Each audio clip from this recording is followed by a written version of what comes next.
Welcome to The Fight with Teddy Atlas. I'm Ken Rideout, joined as always by legendary trainer and Hall of Fame broadcaster, my good friend Teddy Atlas. Teddy, how are you? I'm good. I'm here with you. If I'm here with you, I'm good. My day just got better. It's a beautiful day in New York. I want to be around good people. So far, so good. No, I mean, we joke and stuff, but especially when you get a little older. I think always you want to be around good people, but even more so. Just want to be around good people, loyal people, good people, decent people, and you feel very fortunate when you are. Yeah. And then you're doing something that you care about and you have a passion for. And we're in a new studio now, too. Yep. And it's nice, and nice people here, too. And a little bit of a reminder, kind of like a trip, nostalgic trip a little bit, because many, many years ago, my goodness, 30, more. I mean, whatever, 35. But I used to, now, to come here now, I got to take a ferry boat and a subway. I haven't done that for 30 years, 35 years, whatever it's been. But I used to do it every day of my life. Yeah. When I came from Catskill and I moved back with my wife and my little children, infant children at that time, I would, go get on a boat and take the subway to Gleason's Gym, which was in Manhattan, not Brooklyn. Now it's in Brooklyn, every day. And I would, it was a big part of my life. Now I haven't done that for so many years, so I'm just getting used to it. Again, we had to come up a few more stops now on the subway. So I had to revisit, getting off at the same stop that I did for Gleason's, Penn Station, 34th Street, because Gleason's was on like 31st Street and 7th Avenue, right off it. Yeah. Now it's like a janitor warehouse. Yeah. But the great Gleason's Gym, my God. And then you walk. How great was that? And then you walk a couple blocks to the garden. You had a guy fighting in the garden with the fell form, which I did many times. You train your fighters during the day, and then you go into the walk 3 blocks to the garden for one of your fighters to fight. Boy, oh boy, just bringing you back. As I sat I said, I got to get off 34th Street. I got to go get off there again, and you got to learn your way again, because I got on the local instead of the express. You got to get on the express because the local, Take the scenic route. Yeah, you got to stop all the stops and everything, And then, of course, all the stuff that comes with the subway, a lot of entertainment, free stuff that you don't ask for. You don't ask for it. But, the entertainment, the stuff that comes. Guy comes on the subway card, he puts a bucket down in the middle of the floor, and then he says, hello, everybody, I'm going to sing for you. I didn't ask you to sing for you, but it reminded me, and whether you like, fortunately today, I like Stevie Wonder. Yeah. I like Stevie Wonder music. I do. But I always appreciate it too when someone says, hey, can I have some money? And by the way, I'm going to do something for it and entertain you, versus just like, hey, give me $1. Oh, yeah, I guess. But so he came in, it was good, and again, I was gonna ask him if he does Sinatra, but Stevie Wonder was fine. Yeah, because he's got some of the greatest songs of all time. So did that, and again, just thinking of how, as we were passing the stops again on the local, next time I take the express, but just looking, going to Chambers Street, 14th Street, 28th Street, 23rd Street, all the day, it would remind me, because depending on the weather, sometimes in my mind, I would get done after a whole day in Gleason's. I say, I don't want to go to Penn Station. I want to walk. So then I always had a choice. I would walk down the A line, walk down that one line. Yeah. And so I could walk down to 28th. I feel like keep walking. I go to 20. I want to keep walking. Go to 14th Street. Whatever. Or I walk all the way to the ferry. And all the, just brought back those kind of memories, and it brought me to you. Yeah, I love walking in the city. The other night after the AJ Ruiz fight, I walked back to the New York Athletic Club from the Garden, and maybe like a mile or something, but 1 o'clock in the morning. I love walking in the city, but what you just described about walking over to the Feld Forum when you had a guy fighting, to me, more so than any other sporting event, and Rob went to the AJ fight with me, walking into that empty arena to see the undercard fights, to me is like, that's the pinnacle of sports. I love it. Before the arena fills up. There were probably 20 people in there. Exactly. I love it. I would encourage anyone, if you're going to a fight, please don't walk in at 9. Like, we were there literally at 5 o'clock. We left at 12:30. But I loved every second of it. Awesome fights. And speaking of which, I want to talk to you about the current state of the heavyweight division and where you think we go from here. And obviously with AJ losing, it upsets the apple cart, to say the least. And before temporarily because no, you're right, but temporarily because it's going to be a rematch. Obviously, it's going to be a rematch, but I think people have a much different view now. Mr. Heyman is the man right now. Mr. Heyman is Don King. He's close. 30 years ago. He's close. After if Ruiz wins this rematch, he's going to be. Don King ruled the roost. Yeah. Of the heavyweight division. He controlled everything. Heyman controls a big part of it right now. Yeah, if Ruiz wins that rematch, he's going to own a much bigger part of it. But I'm curious to know how you have him ranked, like let's say call it top 4 or 5. I mean, really, there's 3. No, I mean, Wilder now, obviously, he just jumped over, Joshua, obviously. And then Wilder, I've been we're always very forthright about what we say here. We're not worried about what people are going to say or making friends or enemies. But one thing people should know is we have no preference. We're just telling the truth. One. We don't make enemies. We don't make. Just telling you what we think. Yeah, and you gotta live with your. There's one thing you can't get back. You can't get back your reputation. You know what I mean? You could get money back. You could always make money after you lose it or whatever. There's always hope for that, but you can't get your reputation back. Once you're a guy that isn't believed to be a guy that tells what should be the truth or what you believe to be the truth, that doesn't come back. So I that's important. Yeah. I always have thought about that. And,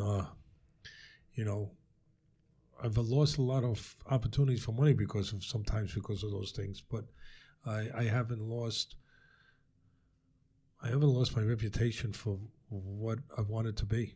And if you want it to be that, you got to live a certain way for it to be that. Yep. And walk a certain way. Not perfect, but the way that you believe is right. Yeah. And one thing I've never lost is just the ability to be able to demand things from my kids because of that. And to me, that's worth more than any bank account ever, is to say, no, this is the way you need to live and act. And you can't say those kind of things to your children or to people around you if you don't practice it, if you don't behave in that kind of way and live in that kind of way. So it's... I just Wilder is a guy that technically, it's just so much that's wrong. But what's not wrong is his power in his right hand. Punches, as I've said many times on the air when I was doing all the ESPN fights, punches are born and not made. And also, quite frankly, after what we saw with Joshua spitting a bit and at least in my estimation, submitting, I think it's a lot of people's estimation, but Wilder is a guy that, you might beat him, but you got to beat him. He fights with a tenacity, with a recklessness, with almost an anger, but the one thing you have to really commend him on is that so far in his career, he's fought a lot of nobodies, but when he has been in a couple of real fights, like the Ortiz fight, when he's had to, even in the Fury fight, when he was behind and he had to come back, he's been able to push that button and behave like that guy and act like that guy. Still the reckless guy, still the guy that his technique can be terrible, but also the guy that finds a way. Also a guy that it matters that he's going to get to you. And, that's someone that you don't mind watching. Yeah. And he's the top of the list right now. He's got that jab. You have Wilder ahead of Fury? Yeah, well, from a technical standpoint, you have Fury ahead. I have to put Fury ahead. But Wilder's got the belt. That's got to count for something. Yeah, I'm with you. Listen, Fury's the linear champion. He's the guy he's the man who beat the man who beat the man. Yep. He beat Klitschko. So he's the linear champion until he really loses that. And a draw is not a loss. But listen, I'm going to respect what I respect. And the guy who's got the belt right now is Wilder. Fury's right there with him. But Wilder's got the belt. And there's the second fight, which we might get, soon, hopefully. Wilder is saying that he's going to fight Fury after he gets through probably Ortiz, I guess, that he'll fight Fury, and then we'll get a little bit better understanding, a better, more clearer view of the picture for the heavyweight division for sure. But right now it's either 1A or 1B. Yeah, with those two guys. Again, the better technical fighter, I don't think you need Teddy Atlas to tell you, is Fury. He's pretty remarkable for a guy 6'7", that he's pretty adept at slipping punches, at defensive, part of the game, and pretty fleet-footed for such a big guy and fairly athletic. But Wilder has that thing that those teachers had when I was a kid. See, you didn't live through that, I don't think. And Robbie definitely didn't live through that. But he had that thing where those mean teachers, where you were daydreaming, or you're talking to a girl, or you're doing something, doodling, or whatever you were doing, or maybe cheating, looking at someone's... Well, not that we did that, but, I mean, whatever. But you weren't paying attention in class, where those mean teachers took that black eraser and they threw that hard eraser and hit you right in the head. And they were allowed to do that. Now they'd be taken out in the handcuffs. But they were allowed to do that kind of stuff. And maybe that's part of my problem. I got hit with a lot of erasers. But, he's got that eraser, where... I mean, we don't have chalkboards no more. We have computers. The poor kids, they don't even understand what a chalkboard is. My God. But, They would take that eraser and they would erase whatever's on the board and put whatever they wanted to put up there. And Wilder has that. He's got that eraser where he can do things wrong for 3 rounds, for 4 rounds, for 8 rounds, for 9 rounds, for 10 rounds, for 11 rounds, maybe 12. And somewhere before it ends, he can use that eraser. He can do what those teachers did to me, hit you upside the head with that eraser. And he kind of threw it the way they threw it. That's the weird thing about this whole analogy. Yeah. He didn't throw a boom, bang. Yeah. He threw it whatever way, the way they threw it, They weren't exactly, Sandy Koufax, but they chucked that thing. And he's got that. That's a great thing to have. And you got, obviously, Fury with the technique. He's got the great story behind him. Wilder has a great story too, but taking care of his daughter, everything, all good things. And Fury has the great story being from the Gypsies, and the whole thing is upbringing. And then you got guys, that are vying for the next slots. You got Joshua. We got to see where he's going to fit after you got Ruiz. Mm-hmm. You got those guys. You have a guy named Joe Joyce from Great Britain also. He was a silver medalist in the Olympics. I don't know if he's 9-0, 10-0 with 10 knockouts, 9 knockouts, but he was a silver medalist. He's a big guy. He's about 260. He's untested, obviously, but you're going to hear about him. You're going to start to hear about this guy. When you're an Olympian, they move him fast. Mm-hmm. They move Olympians fast because I don't know how many fights he's had, but Olympians might have 200 fights, 250 fights, 100 fights, 150 fights. And you know what? You can move faster.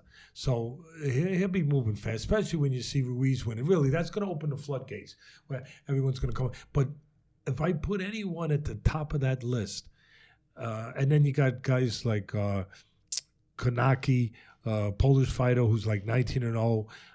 He's a real fan favorite. He's a popular guy, fan friendly. He doesn't have the greatest body either, like Ruiz, but he's fun to watch. I think he gets hit too easy, but obviously he's going to fit. I think he's fighting Chris Arreola, who I love. Chris Arreola shouldn't fight anymore. I'm sorry. Again, that's what I'm going to say. And he knows I love him. I love his toughness. I love, the person he is. I really do. And he's had his moments. But now he gets hit. He's older. He gets hit too much. And I don't want to see that. I don't want to think of where that could take him. And it bothers me. It concerns me. But, I know it's not my control. One quick thing about Chris Arreola. I love him, and I'm a big fan of the Howard Stern show. And Arreola lost a title shot against, I don't even remember who, but after when they were interviewing him, on Howard Stern. Might have been against Wilder, right? I think so. Howard Stern has a sidekick called Gary Delabate. Not Wilder. He didn't fight Wilder. Arreola fought the guy that Wilder knocked out, beat twice. Stavern. So Howard Stern's sidekick is Gary Dell'Abate. They call him Baba Booey. And Baba Booey threw out the first pitch at the Mets one time, and he almost killed someone standing on the sidelines. Like, it was so bad, he hit someone standing between third base and home plate. So when they were interviewing Areola, he goes, I effing Baba Booeyed my chance. I have my chance, and I Baba Booeyed it. That's pretty good. It was an obscure reference, but for people who watched the show, it was hilarious. Well, I mean, listen, Areola has got a heart bigger than the outdoors. That's right. But anyway, I don't think he should fight anymore because, he's been in this game, he's taken punishment, and he's at that point now where it can be more dangerous than it is at other times. Yes. It can always be dangerous. But anyway, he's a great guy, and he's going to make his own decision. I just hope it's the right one, and I hope he's okay. But you got this Kanaki. You got all these guys I just mentioned. Dylan White. I love Dylan White. I've mentioned him before. I think he's one of the top guys. He's only lost to Joshua. They put him in a little too soon. He's a strong guy. He's improved. He's had some really good wins. He beat Chisora. He's got some good wins against solid guys. He belongs. He deserves to get a shot. He deserves to be up the top of the pack. But at the top of the pack right now, out of those guys, again, so you got Wilder. Of course, you got to find out what happens with Joshua Ruiz, right? And you got Fury. But right there, the guys who's at the door, ready to come through that door. The next guy, I'm gonna say Usyk. I'm gonna say Usyk. I'm gonna agree with you. Yeah, I gotta say Usyk. Look, first of all, he's got the pedigree. He's got he's a gold medalist from the Olympics. He's just like Lomachenko. He comes from the greatest stable right now in boxing that Egis Klimas has control of. With Lomachenko, most people think it's the number one fighter, if not Crawford, one of those in the world. I think he's number one. I think Crawford's right there, so you could switch them either way. They're both tremendous, and they're tremendous people and everything else. You got him, you got Usyk in that stable, and of course you got Alexander Usyk, the light heavyweight champion in that stable. And so you got Usyk, who's a gold medalist. He was a cruiserweight champion, unified all the belts, beat everybody. I mean, clean shop, kind of like Holyfield did before he made the step to heavyweights. And he's taken that same journey. He cleaned out the cruiserweights like Holyfield did. Now he's going to heavyweight. And this is a guy not to be trifled with. This is a serious guy. Fighter of the year, along with their whole stable, won everything. He got Fighter of the Year. Egis got his second Manager of the Year. And Anatoly Lomachenko, Vasily's dad, won Trainer of the Year for training Usyk. That was Saturday night, Boxing Writers Association of America. Yeah. And I think Usyk, one of the things that separates him from some of the heavyweights. I just mentioned a few of them. He's a gold medalist. He's got that pedigree. He's got all that confidence, all that experience, beating the best fighters in the world internationally for all those years as an amateur. And he's a champion, undefeated champion, cruiserweight, wiped out that weight class. He comes from a winning stable. He comes from the Ukraine with Usyk and Lomachenko. They know how to win. Everything that's attached to that. And he's got legs, baby. And the reason I say that is with these big guys in heavyweight division, most of them you really can't, other than Fury, who's the biggest of them all, which is very unusual, you can't really point out anyone who's got really real good legs, real good wheels. And his wheels, will allow him to maneuver where he doesn't maybe have the size of some of them, that he can make up for that. He can counter that with his legs and everything else that I just said, and he's thick. He's got the structure to be able to handle the heavyweights, the physical structure. And he's going to be right. He's the guy, you see Ruiz do what he did. And you got the stock of Usyk. If you own the Usyk stock, man, it's like owning U.S. Steel. I mean, it went up. It just went up, baby. You know, it just went up 50 points because you got a good shot to be a world champion. Someone mentioned on Twitter concerns about Usyk's size, and I replied with, if you think Usyk isn't a heavyweight, stand next to him. Because Rob and I were talking to him and Agus at the fight. How big a neck he got? He's a humongous person. I mean, he's not a skyscraper like Fury and Wilder, but I'll tell you right now, that guy is big as a tank. And when Ruiz had him in trouble, everyone was kind of sitting down with a lull in the action, except for Usyk, who was front row, leaning over the fencing, looking like the most interested man in the arena. And he must have been licking his chops because he's got really good skills. He's obviously not as heavy as Ruiz, but he's at least as tall as him, and he's athletic. I'm going to get some people upset here, but I would make him. Ruiz the champion, deserves all the credit, all the respect, and I give it to him, all of it. We joke around about the way he looks, his waistline. All that matters is how he looks when he fights. Yeah, how he looks when he looks in the mirror and what he sees back. And you know what he sees back? He's a freaking champion, and not everyone sees that. So. We can joke about everything else, but give Ruiz all, and I give it to him. But if that fight happened tomorrow, I might make Usyk, if not a 50-50 fight, an even fight going in, I'd make him the favorite. I mean, I don't think anyone would disagree with that. And again, it's no disrespect because I think I explained it before I said it, where it wouldn't come off any way other than I wanted to come off the right way. But that would be my thoughts because he can do more things. He can, Ruiz can attack on that straight line. And he showed the heart and the resiliency and good hand speed and everything else. And I don't think he's the puncher that was reflected that night against Joshua. I don't think he's that TNT puncher that right. It kind of like was a little bit of, I'm not saying smoke and mirrors like a David Copperfield magic trick, but, he got the effect, he got the impact that he got, but it was a little bit of an optical illusion because, first of all, we talked about this on the other episode before, but obviously he caught Joshua behind the ear. He caught him on the chin too, but he threw off. He never recovered from that equilibrium shot. From that, and listen, he's what he is. He's a guy that go out there with reckless abandon. He's a guy that knows how to behave like a fighter. He's a guy who's a champion of the world. What more can you say? But I'm going to say that there's more dimension in that ring to Usyk. Yeah, if he got to stand with you, hey, he's going to stand with you. Yeah, he'll stand with you. If he got to box, he can box. He can bring a little bit more diversity, options to the game. He's also very athletic. If you watch his Instagram, you'll see him training. He moves like a smaller guy. He's from Lomachenko's. Yeah. He's got the influence of the guy you just said, the trainer of the year, Lomachenko's Anatoly Lomachenko's father. He's got, there he is. We asked him. Charisma and personality too. Obviously, you can see that. We asked him and Agus to come on the show, but he was flying back to Ukraine. But we'll have him on eventually. And again, you talk about his legs. He's a funny dude. He's been trained by Lomachenko's father, so he's got that influence.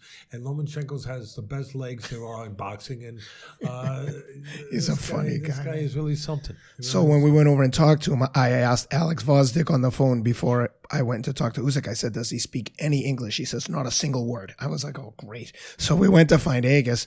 And then we went over and I said to him a few words, and he said a few words in English. And I said, Agus, tell him if he wants to make a lot of money when he wins the heavyweight titles, he speaks some English, he'll be much more marketable and people will know about this great personality. And Usyk heard what I said, and he said, I'm learning. So trust me, he's got a huge personality. 1 or 2 wins in the heavyweight division, everyone's going to know about him more than they do now.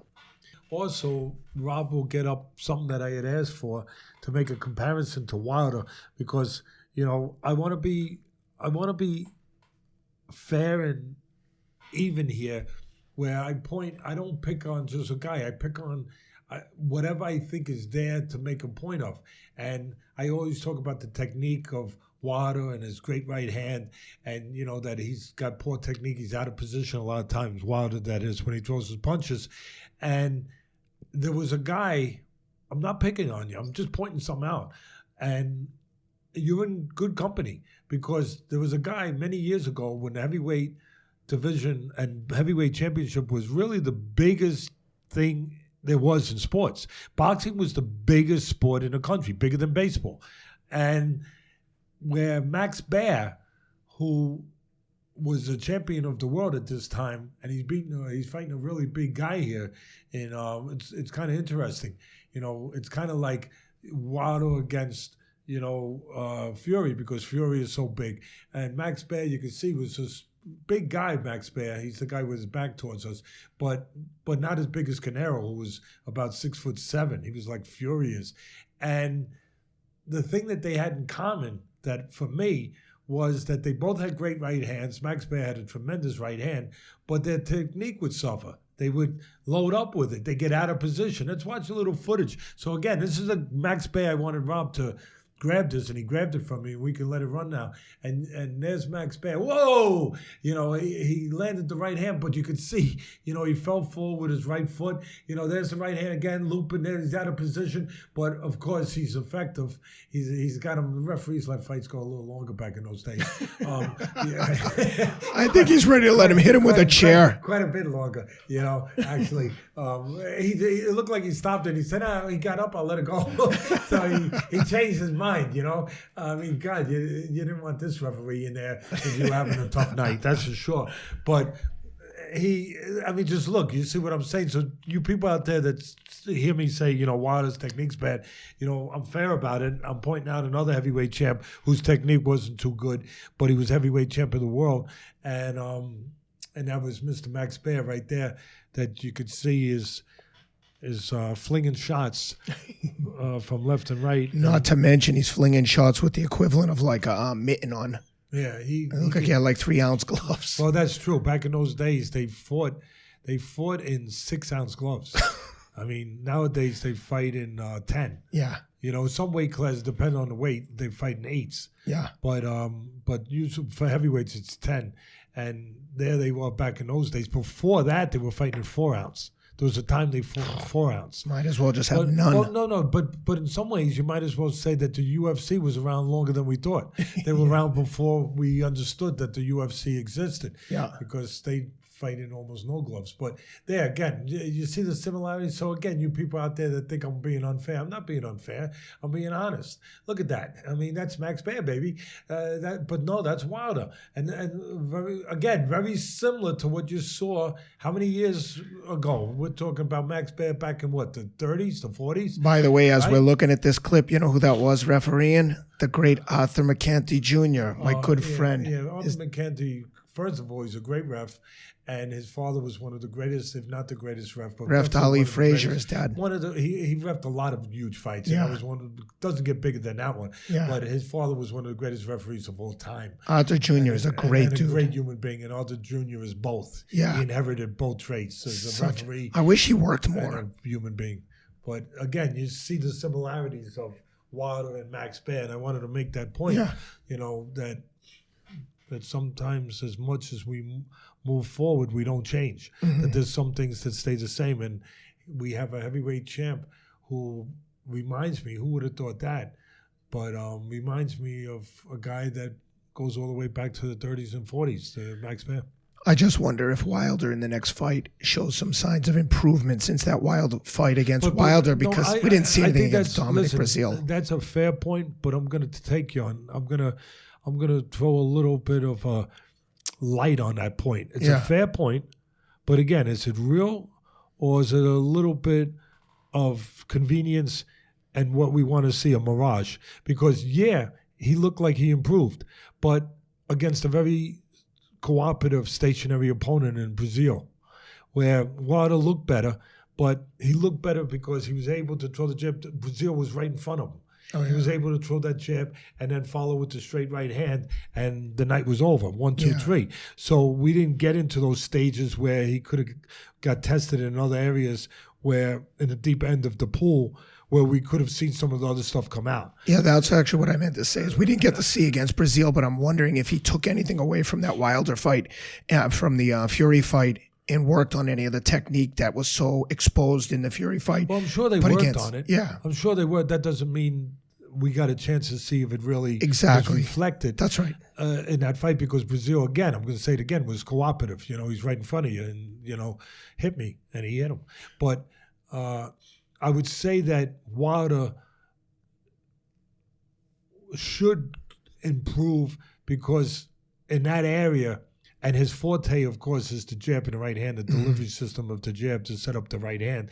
And I've talked on other episodes about how we've had heavyweights and heavyweight champions that have used that delivery system to be champions, you know, in great ways. There's a history of that, of having that signature punch. And there's no shock that Wilder would have that signature punch because he's got the power in the right hand. But beyond that, because his trainer was the guy who had it, Mark Breland. Mark Breland was one of the greatest amateurs of all time.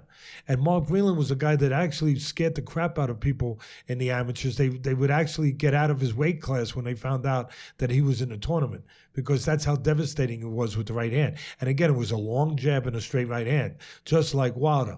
Long jab, straight right hand. Mark Breland had that. He had that before Wilder ever existed.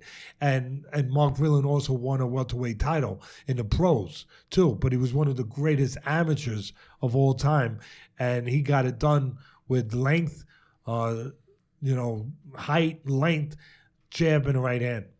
Kind of like Mario Rivera. You know, people probably, Teddy, how do you change gears to, and now you're talking baseball? Mariano Rivera was one, and there's Mark Breland. See, Rob's the best. He's the best. But see, you see what I'm talking about? The right hand, I mean, he had that it's a hammer. He had that devastating right hand. Now, he was much better technically, much better boxer. Of course, he's a welterweight, not a heavyweight. Welterweight, you have to be technical. But he had much better technique than Wilder. But again, you see the right hand, and you see the length, you see the long arms. You know, now you're just seeing, you know, him take guys apart. But again, you see that right hand. You see the wiry frame, kind of like Wilder. You know, wiry frame, long arms. You know, long jab, and he's fighting Davey Moore, the late Davey Moore, who was junior middleweight. Oh, no, that's Aaron Davis. I'm sorry. That's Aaron Davis he's fighting right there. And Davis actually came back to win that fight, where it didn't look like he would there, and all the heart that he showed. But again, you see Breland, you know, really interesting that a trainer would, or a fighter would look like the trainer did when he fought. Really interesting if you think about it. That both of them wiry, both of them tall, both of them long arms, both of them great right hands, both of them long jabs. Really interesting. Really, really is. When you look at that, and again, because of Rob, we get to see that, which is perfect timing. Speaking of improving from one fight to another, one of the fighters that you had mentioned that we've discussed before who didn't seem to be improving was Triple G, and he's got a fight coming up next Saturday against Steve Rolls, and he's changed trainers. Rob and I spoke with him for a little bit at the Garden the other night about just about that. He was with Jonathan Banks and said, look to see something different in his style and technique, and I'll be curious to see if he shows any improvement over the last couple outings that we've seen. And I'd love to hear your take. I know we've talked about it before, but maybe just like, let's just touch on that one, because coming up this weekend, and I know they're doing a ton of promotional work. Well, they need it. It's tough selling that fight. Very. Quite frankly. Very. And we do try to be quite frankly over here. Mm-hmm. You know, and matter of fact, that might be our new names, Frank and Lee. Frank Lee. Yeah. You know, change names. Listen, it's hard to sell, you know, that fight when you're fighting a guy 19-0, 35 years old, and hasn't fought anyone. Yeah. You know, but Rolls will be in there. He's from, I believe, Canada. He'll be in there giving it his all. I don't think it'll be enough. You know, I think that they're giving a layup, that layup, as we like to word it, to Triple G for his first fight in this deal. You know, that seems to be the MO for with the those DAZN, deals. the zone deal. Yeah, he's getting a layup. He's getting, you know, that first one to be the little bit of an hors d'oeuvre before he goes and eats some of the meals that'll be in front of him after this. But I think he'll probably get to Rolls with the right hand. Rolls, from the little bit of tape I've seen on him, he has a tendency to be in position where you can hit with right hands. And also one of the things I would expect to see, not that it's different, but I would expect to see, I would think, is for Golovkin to go to the body. There's no better place to go with a guy who hasn't been in those deep waters yet that Golovkin's been in. A guy that's going from the wading pool to the ocean, because that's where Rose is going, baby. He's going from the wading pool to the ocean. And you know what? And the sea is angry. Well, it might become angry, you know, and it's not fun swallowing a couple gulps of that salt water. You know, it can upset your stomach. And speaking of stomachs, there's no better place to go to take advantage of that rough sea than to go to the stomach, to go downstairs, as I used to say on ESPN, go put water in the basement. And I think that's what I would look to see with Triple G against Rose, is for him to go test that body. Because when you got a guy who's never been there, never been on the rough seas, you want to see if he's got a tendency of getting seasick, you know? So you go bang him downstairs a little bit. Welcome him to the big leagues. Yep. See, there's no better way to welcome someone to the big leagues in boxing, to where he's never been before, than to bang, pop him downstairs. Well, how do you like it, bud? It's going to be a good night tonight. Welcome to the dance. This is going to be fun. All right? I got some more of that for another few rounds if that wasn't enough. Kind of like, you know, again, jumping into another sport. Kind of like the great Bob Gibson. Hope you guys know Bob Gibson out there, one of the great pitchers of all time, the great fastball, and a tough guy, and a guy that was a competitor. And you know what? If you dared to crowd the plate on him, or if you were a rookie and you were coming up for the first time against Bob Gibson, he introduced you to the leagues, to the big leagues. And you know how he did it? With a 100-mile-an-hour fastball under your ear. Whoa! Hey, welcome to the big leagues. Now see if you sit in that box and you feel so confident. Now see if things don't change a little bit. Bob Gibson would do that. I would expect Golovkin to do that, to welcome Rolls to the big leagues. And listen, the question is, what does Golovkin have left? I think he's shot one. I'm not saying you're going to see, again, people, we're going to tell you. I mean, I think he's a little shot one. I think that those Canelo fights showed that. I think that they took a little bit. I thought he won the fights, and I've said it, but I think that they took a little something more out of him. It's a tough business. There's only so many punches in every fighter. You know, there's only so many miles you can put on that odometer. Mm-hmm. See, I don't judge fighters' age chronologically. Yeah. No, I don't. What is Triple G, 37, 36, whatever? In that context. Right? Okay. I don't judge. I judge it by the amount of punches that they've taken. That's how I judge the age of a fighter. And he's also had like 300 or 400 amateur fights. Yeah, he has. And he's 37 years old. Rob's the man. And, you know, he's done most of the punching in his career. He's done most of the hitting. He hasn't been the hittee. He's been the hitter, not the hittee, for the most part. But in the Canelo fight, but he's also not a Mayweather. He takes shots. Yes. And he took shots in the Danny Jacobs fight where maybe he started to get exposed a little bit when he fought a real full middleweight. We won't go into the full thing, but, you know, and he got caught there. He's had all those amateur fights. The stuff adds up. It adds up. I'm just saying that he's getting to that place. So part of it is, I don't know exactly how much is left in the body, in the tank of Golovkin, but he's supposed to dominate this fight, obviously. Yeah. But then again, Joshua was supposed to dominate the fight with Ruiz. Exactly. Right? You know, so we gotta be fair and say that. But I would expect him to go downstairs. I don't know what he's going to show as far as new.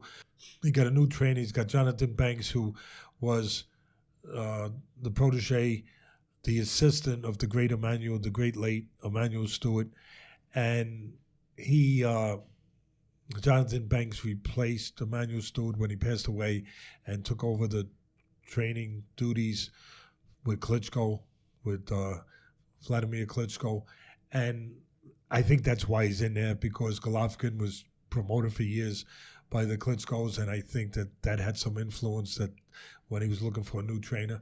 And I think that at this point in his career, in his life, that Golovkin, I've always said it, I didn't think he improved.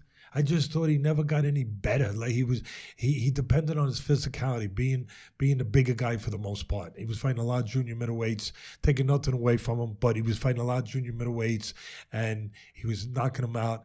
And then he got in there with some bigger guys, and he got older too. So what was it? This was, how much was that? How much was it? Starting to come up short because he was fighting better fighters and bigger guys. How much it was because he was getting older. But the one thing is, I never saw him get any better, more creative. Show me any new things. It was always the same, jab, right hand, go to body, uppercut, whatever, but pretty much on a straight line. And he was just a better guy. He was the bigger, better, stronger guy. And now he's at a point, because of his age and because of his two difficult fights with Canelo, where he's at the twilight of his career. He's getting closer to that exit door. And I think he's looking for some help. He's looking to be better in some areas if he could be better. And that's why we've got a new trainer, a guy that can teach him something. Because I don't think he felt with Abel Sanchez that he was getting that he was learning anything in those kind of areas new. And so I think that he's hoping for that. I don't know if he's going to get it. We'll see. There's that old saying, you can't teach an old dog new tricks. I don't believe it. I don't believe it. But because it's a matter of who's teaching. Exactly. Who's teaching. So if Banks can have the ability to teach and to show him some things, I think that Golovkin, even at this stage of his career, having made so much money and accomplished so much, I think he still has the thirst, the desire to learn more. I agree. To get some help. Because when you're getting old and you're getting hit, you want help. You want somebody to show you something that can make that task, which is a very difficult task, getting inside that squared circle, make it a little easier. I think just the fact that they have the new trainer and for all the reasons you just mentioned, I think you're going to see, personally, I think we're going to see just a thorough beatdown. But I'm curious, how do you see the fight playing out specifically, if you had to guess? Listen, it's always difficult making these predictions, because there's always someone out there run out with their money and say, Teddy said this, I'm going to flop it on there. If you're smart, you might go the other way. Teddy said this, I'll go over here. Maybe that's the way to go. But, and you always worry about that, but you guys are responsible for yourselves and for your own choices. We talk about that on this show all the time. And I would say, I would look for Golovkin, kind of like a horse race. And I'm not denigrating anybody by saying a horse race with human beings. I'm just saying that in horse races, there's classes.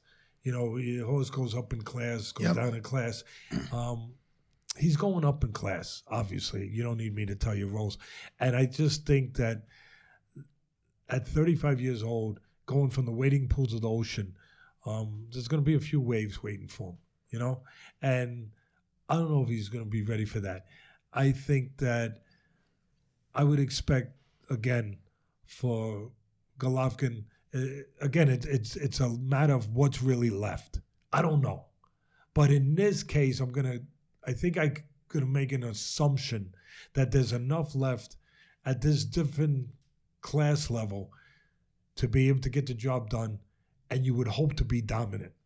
If they're going to go down that road with the zone and earn the money that's on that contract and continue to wherever they can continue at this point in his career. So I would say that I'd say a dominant performance, go to the body and separate himself in the class and show that by getting a 5 rounds, 4 or 5 round, 6 rounds, somewhere in that area, stoppage.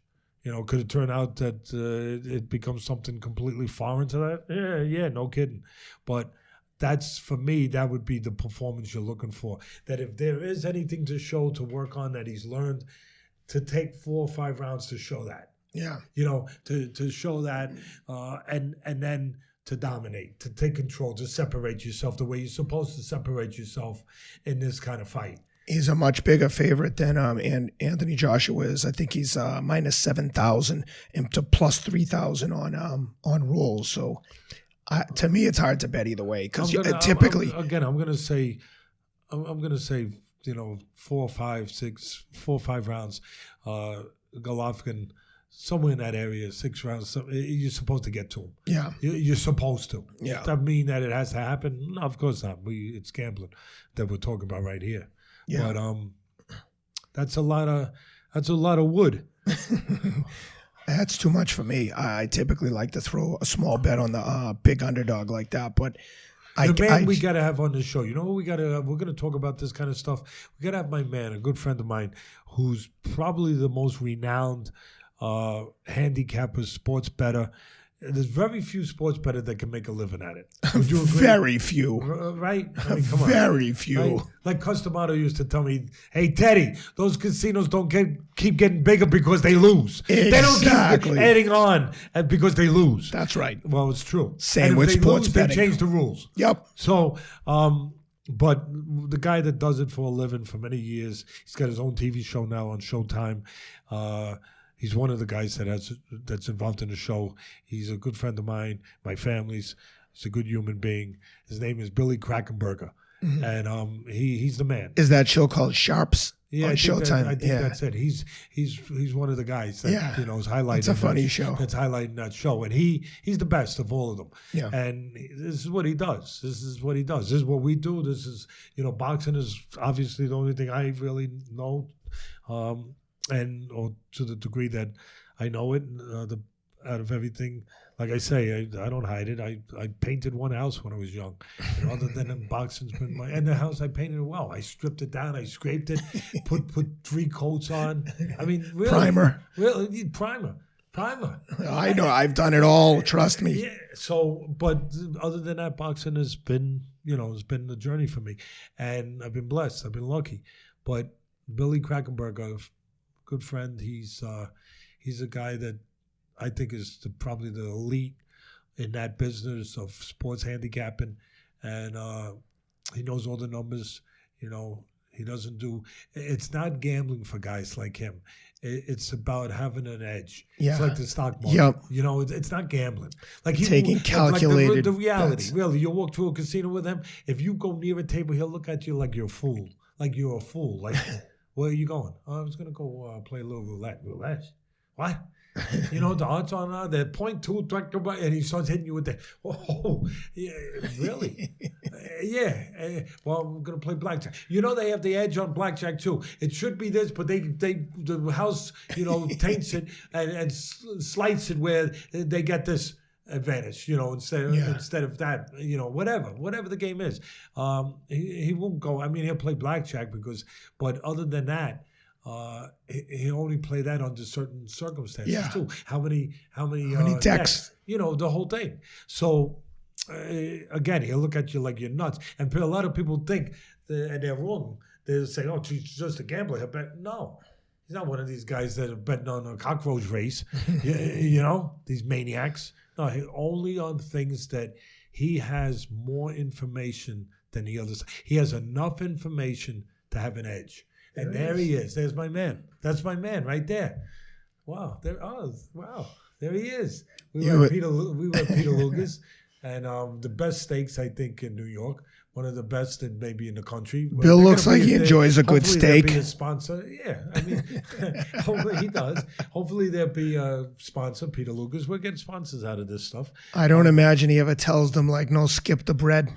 All right, that's enough. I'm just kidding, Bill. I'm just kidding. Okay, wait till he comes on this show. It's going to be very interesting. Hey, well, there's another fight coming up the week after that. That's also with a huge line. We've touched on it before, but just because it's coming up, I want to revisit Tyson Fury and Tom Schwartz. And again, this is first of a 3-fight deal for Tyson Fury with Top Rank, and it looks like they're giving him another layup. Yeah, I mean, it's another Christmas gift, early Christmas gift, really. See, the problem I have with Schwartz is not that he can't look like, he's got a beautiful looking record. What is it, 22-0 or 26-0, 24-0? I think it's 24. 24-0. Right? I mean, beautiful looking record. But he's kind of like you go into a car lot, and you see this car that's all polished up. It's got a nice shine on it, nice glint. Not as nice as your car. I know you're like, you got top level. But really nice car, polished up, beautiful, and the guy's selling it to you. Kind of like the promoter, car salesmen and promoters, you know what? They're very similar. They're very close, okay? And I think all promoters had to be car salesmen before I think that's a rule. They had to be a car salesman before they became a promoter.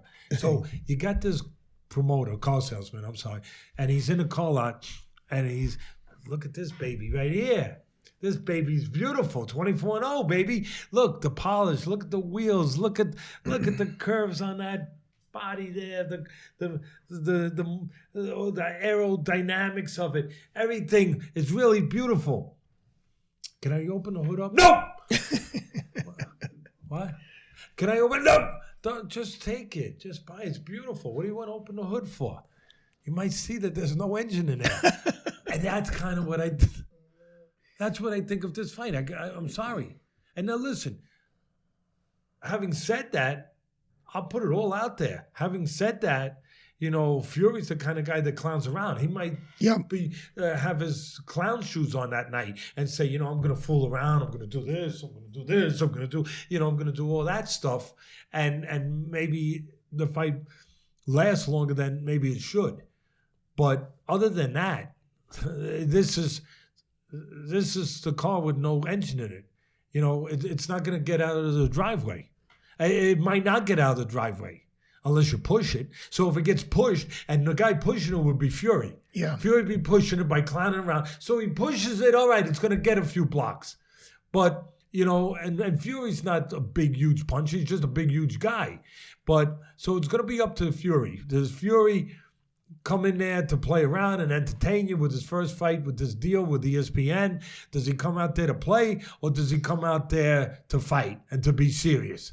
I don't know. But all I know is, and we'll get a clip of this because we showed it already, is that Schwartz doesn't know how to behave like a fighter sometimes. And in this fight, this is Sanad Gashi. Yeah, this to me shows you that, when you open up the hood, there might not be an engine. Here he is. He's a guy with his back to you. He's getting pounded, and he decides to take a flop. Now watch. There was a little bit of a headbutt. Look, come on. You be the judge out there. Did that do that? Ken, do you think that did that? Well, look at him. He lays. I almost want to call up someone and say, is he okay? Did he ever recover? Well, obviously he recovered because he's fighting Fury. But they're giving him first aid. They're giving him about 5 minutes to recover. This is the guy fighting Fury. When he realizes they're not going to DQ the other guy, he gets back up and they continue fighting. Like this guy, looking at him there. You said it right. When he realized, every once in a while he opened one eye and say, did they disqualify him? No, they haven't. You got to get up. And then he gets up and they go on. And then eventually they disqualify this guy and he wins. Stasi's getting to him there too. But the way he laid there, it's not like it's not that he can't look like a fighter. There. Yeah. There was the disqualifying shot. Watch. Look at that. Oh, look, he's going to go down again. He waved it off himself. He was going to go down again. And he, by acting that way, he got the referee's attention, right? Yeah. And the referee came in there and disqualified. He got what he wanted. He got a parachute out of there. He got what he wanted. But And look at the guy. This guy's like saying, "Hey, you punk." Yeah. I hate to talk that way, but Yeah. I mean, that's kind of what he's saying. Like, I know that you've been freaking trying to get out of there, and come on, fight. The first headbutt was legit. It was a headbutt, but it clearly didn't hit him like the way he went down. That second one was uneventful. It was an incidental. And he was ready to go down on that Yes. one, just to get what he wanted. He wanted to get the referee to help him. Right there, look. And he got there the was referee to help nothing. him, and the referee disqualified. This is the guy fighting Fury. All I'm saying is, not that he can't throw punches that look like a fighter, but he can't behave like a fighter.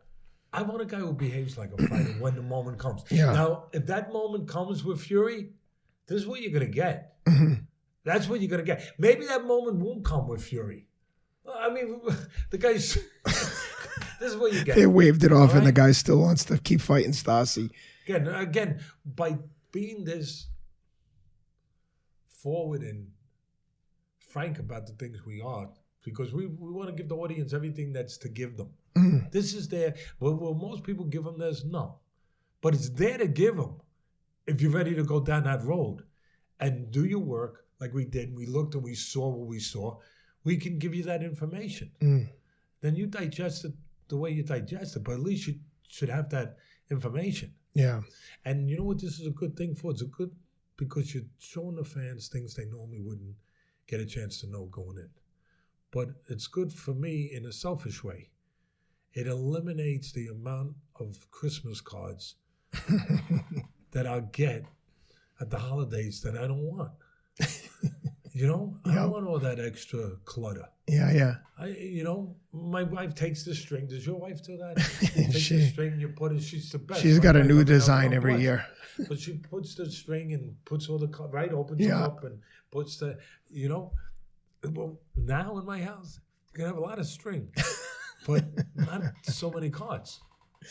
Well, that one, I think that's just a formality. But like you said, I think the ball's in Wilder's court. I would imagine he blasts him out of there in a hurry with Wilder on the horizon and another payday. But it's a perfect scenario to have a letdown for Fury. Well, I mean, it's a sandwich like Billy Krakenberger, the great handicapper, my friend, good person. Like he would say, it's a sandwich game. You know, where you're coming like in another sport, where you're coming off a game and you have an in-between game before a big game. You're coming off a big game, coming off a big one. He's coming off a big one. Yeah. Big one. You're coming off a big game, college football, basketball, whatever you want to do, Duke, Alabama, whatever. You're coming off a big game with one of those teams. Now you're playing a 1AA school. Yeah, now you're playing a 1AA, a smaller school. And then the next game, you have a big game again. So you got that sandwich game. We see Michigan do it against Appalachian State. Exactly. And it's emotions. And, this is about emotions. Because that next fight's already been announced with Wilder. Yeah, right? They're talking about it. So you have that scenario where you could have that mental letdown, no doubt about it. But you also have the part that I touched on earlier, that you're dealing with a guy in Fury who's an entertainer. He likes to clown around, and he might just come there to clown around. I don't know. If you had to bet, how do you see it playing out specifically? Rounds. Here you go. You want this? You're playing to that betting audience. I know. Our man over here telling you, he's directing you. I get it. Look. When I see a guy that behaves like that, I'm going to tell you. I'm going to say that Fury, you better earn some of your money. And you better freaking go in there with some seriousness and get him to behave that way. And I'm going to say that if a guy of the level that we saw him in there with, what was the guy's name? Stasi. Gashi, right? Gashi, sorry. Sanad Gashi. Yeah, Gashi. If he could get him to behave that way and to be ready to just capitulate the way he was ready to do, then Fury's supposed to be able to do that. So I'm going to say that somewhere, really. We wouldn't laugh because we don't want to laugh because that looks serious. Very. But it wasn't serious. No, that's it's an act. Reason we're laughing. He's pretending he's hurt. Yeah, he's making believe he's hurt because we know what he did. We know the scenario. We know what was real, what played out. So otherwise, we'd never laugh about something like that. At the end of the day, I'm going to say that because of the knowledge of that we've now given to the audience, I would have to say that Fury can get him to that kind of place of thinking and behaving the way that a fighter should never behave, and get him to break down in, I'd say, 4 or 5 rounds. 4 or 5 rounds. I mean, again, if Fury decides that he wants to play games and he wants to, put his hands behind his back and do this, and well, then obviously those are rounds that he's going to allow the guy to survive. Yeah. But if he comes there to say, I'm here to show I'm one of the best heavyweights in the world in light of what's going on in the heavyweight division, with everything being turned upside down with the upset of Ruiz over Joshua, and I want to show that I'm the best guy out there. If he comes with that attitude, then I'm going to say I can't see him going more than 4 or 5. I agree. Schwarz, for the record, is 24-0, but he only has 16 knockouts, and he's a big dude, 6'5" and a half, and obviously a heavyweight in the heavyweight division, but to only have 16 of them. Now watch Fury do this and then get hit on the chin. and stranger things have happened. Yeah. Like, either way, I'm going to be okay with the Christmas card situation. Either way, I don't have to worry about that. That's one thing out of the way. I will not have to worry about my kitchen table being cluttered by Christmas cards that are getting ready to be put on the string. Well, I hope that I'd like to see Fury win that fight because I like him. I think he's good for the division. I think he's good for the sport. I love him. I really like him. I'd love to have him on the show. If you're listening, let us know. I think Wilder's good for the sport. I agree. I don't like the way that he talks sometimes. No, I don't. Yeah. But I think sometimes he lets his emotions get the better of him. Power. Because I don't think Wilder's a bad guy. I think sometimes he says things. But I think his power and I think his attitude of confidence. Agreed. I think, of believing in himself. And quite frankly, also the sensationalism that comes with him, that you could see the possibility that comes with him every time he gets in the ring, that you could see a devastating knockout is good for the sport because it brings interest. It brings electricity. It brings excitement. It brings what Mike Tyson used to bring when he was on the cover of Sports Illustrated and they called him Kid Dynamite. Mm-hmm. It brings that to a certain degree. Yeah. And so I think that hopefully we'll look right to the betting public out there. These guys won't be like cursing me for like a week. I hope not. No, you should be all right. We're going to wrap it up there. Next time I'll see you, we'll be up at the Hall of Fame. I appreciate you and Rob coming up there, for that. And for me, that's the greatest thing about it, that it'll be a moment, another chance to celebrate something nice and just a good thing with the people that you care about with you, with your family and with your friends with you, to enjoy a good moment and to be able to say thank you to my family for being there and allowing me to pursue the career that I've pursued, which sometimes can be selfish because while you're justified by doing what you have to do to take care of your family, and it's true, but you're still taken away from them to the point where you're missing holidays and you're missing birthdays and you're missing graduations, and it never gets forgotten to me that I miss those things. And again, you do it, the justification of it is you're doing it to take care of your family. You're doing it for your own career too. Yeah. But you're doing it to take care of your family. You're doing it for all those reasons. But there is sacrifice on their side where you're not around, and sacrifice on your side because you want to be around. Yeah. And so the greatest thing that this represents for me is just a chance to say thanks to your family for that. And to me, that's the greatest value of this. Cool. Well, and I appreciate you guys going to be there. Oh, we wouldn't miss it.